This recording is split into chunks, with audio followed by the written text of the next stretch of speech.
We are back here in the game, yes, and we're going into phase 2 where GG are continuing the push onto TM in zone 3, and TM, as you can see, is showing a little bit more activity here. So let's see how these guys can defend their base from GG83 and GG13.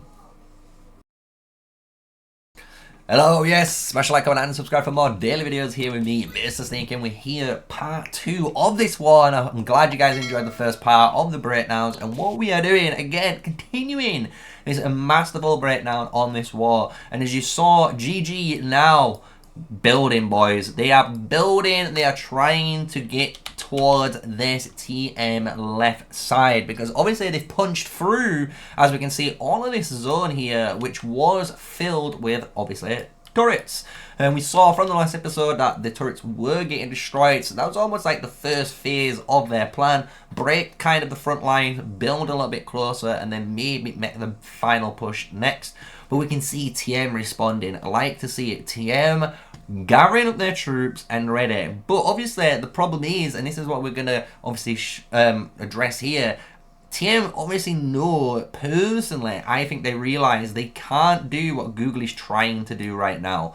So what they're trying to do is use their murder ball to obviously attack this builder spot. They can't do that on the sole principle. They know this GG murder ball here is just far bigger. There's just too many troops here compared to them. So they need to figure out a way on how they can deal damage, basically, to these builders. And I'm not gonna lie, in this war, they do figure out a really good way, and we do capture it, which I think is a fantastic, again, showcase of a certain hero on what they can potentially be doing in the open field if you set it up correct.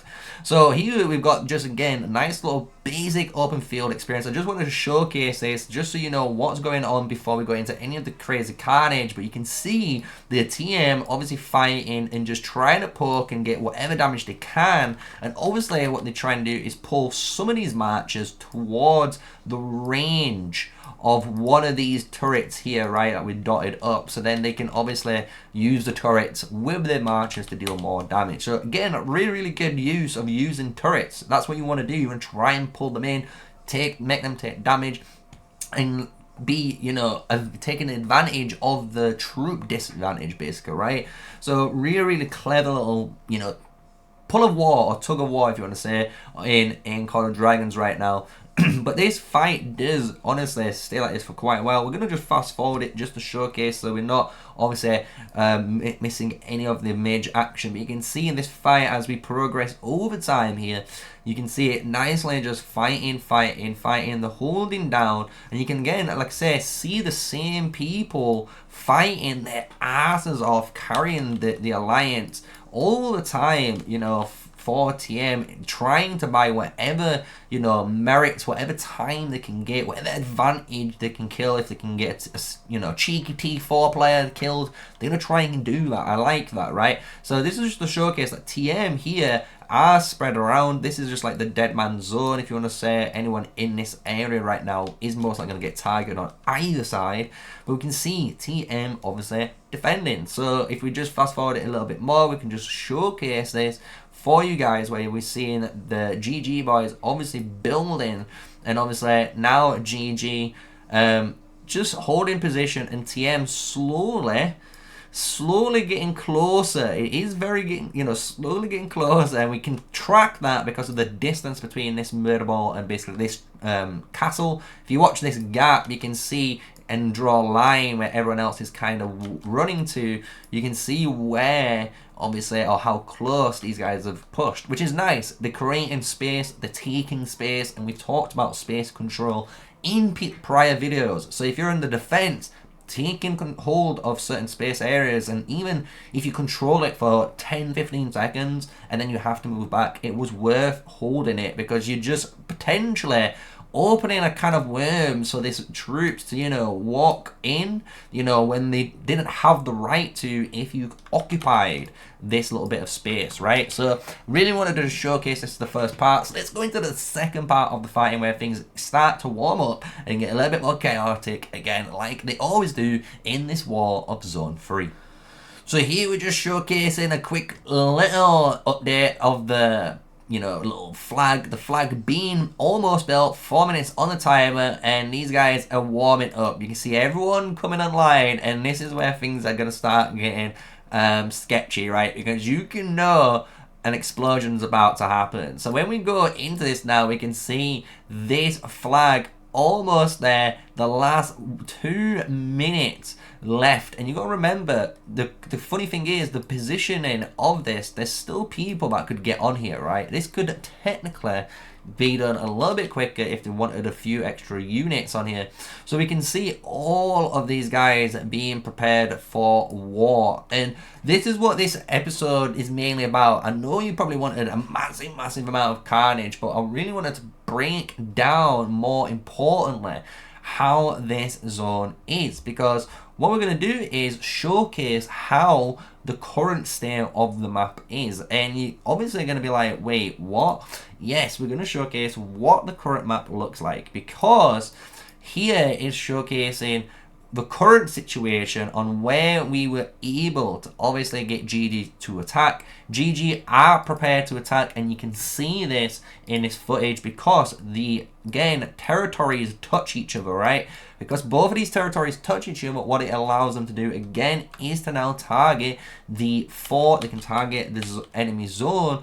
And what the scary thing is, what they're doing, you guys might not realize it, but these guys are actually upgrading. So before, if we remember, and you saw in the earlier footage, we did have around, you know, a couple of castles in this area, right? We had probably around 3 to 4 cities all in this location, just, you know, staying in protective areas, so people may be able to jump into them, jump out, you know, use city hopping techniques, which is really good again for the defensive side if they wanted to do that.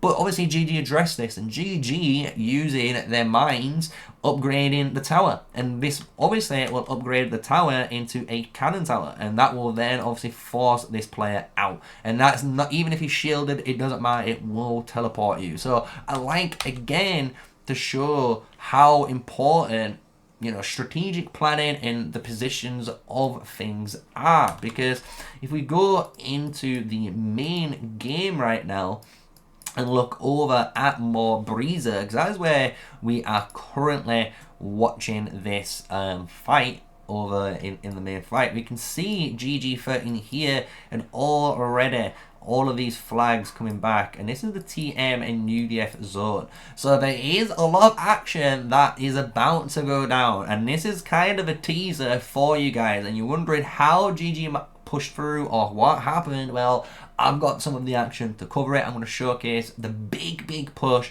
on this level 4 spire and the fortresses in front, and then hopefully you enjoy all of that coverage so far. So if you have, and you've taken, you know, maybe a shine to today's video, which is a bit more of a, I would say, a philosophical, you know, evaluation of the battlefield, and actually breaking it down, you know, without actually showcasing actually, you know, really big massive fights, but showcasing the mentality of the battlefield and how both alliances obviously perceive each other. I hope you guys have taken something from that and are going to enjoy, obviously, when we go into the next part, because obviously the next part of the video is going to be where this flag is going to be finished building and the carnage unlocks. So I hope you guys have enjoyed it. I hope you've enjoyed this breakdown, which is a little bit different compared to normal. And to be honest, if you haven't liked it, tell me in the comments. I need to know. So you know, Sneaky, just focus on the PvP instead of this side,